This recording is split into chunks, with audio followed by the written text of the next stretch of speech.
দাঁড়ায়া গেটটা একজন খুলে দিয়া সকলে দাঁড়ায় গেছেন রাসূলকে দেখে। দাঁড়ায় যেয়া তখন আল্লাহ রাসূল বললেন, আপনারা সকলেই বসে পড়েন। বসছে, সকল সাহাবীরা বসে গেছে।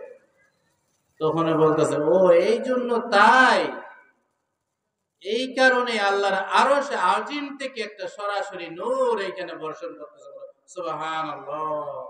ওই মাহফিলটা আজকে তাম পৃথিবীতে বর্ষণ করতেছে, চলতেছে। এই মাহফিলগুলি বেশিরভাগ ওই গোপন জায়গার মধ্যে হয়। তরিকতের মাহফিল, তাসাউফের মাহফিল, এই মাহফিলগুলি অনেক দামি। ইত্তাকু ফিরাশাতাল মুমিনুন ফাইন্নাহু ইয়ানজুরু মিন নূরিল্লাহ, কুরআন শরীফের আয়াত। আকুনু মা'আস সাদিকিন ইন্না রাহমাতাল্লাহি করিবুম মিনাল মুহসিনিন। আকুনু মা'আস সাদিকিন, আল্লাহ বলেন তোমরা সাদিকিন বান্দাদের সঙ্গ লাভ করো। তাইলে আপনার সাদিকিন বান্দা হওয়ার জন্য আপনার এই মাহফিলগুলি প্রয়োজন।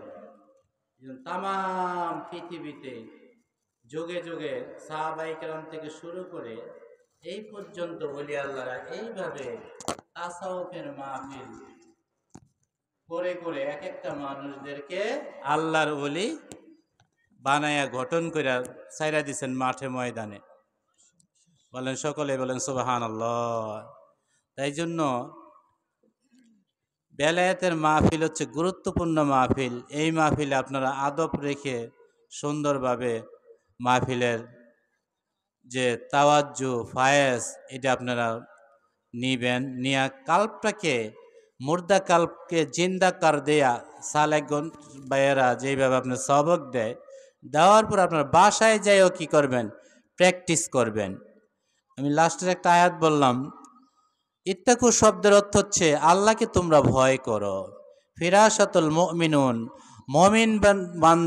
মুমিন বান্দাদেরকে তোমরা, মুমিন বান্দার নজরকে তোমরা ভয় করো। মুমিন বান্দারা কিভাবে কি বলে এটা তোমরা শোনো, তাদেরকে অনুধাবন করো, তাদের রাস্তায় তোমরা চলো। যদি তোমরা সাদিকিন বান্দা হইতে চাও, সাদিকিন বান্দা হইতে গেলে তাদের অনুসরণ অনুকরণ করতে হবে।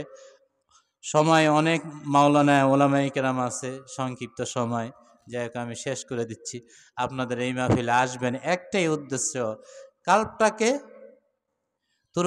তুরুচাজা কইরা জিকিরে ফানার জগৎ, জিয়ারতের সবক, এগুলি সঠিক করে নেবেন।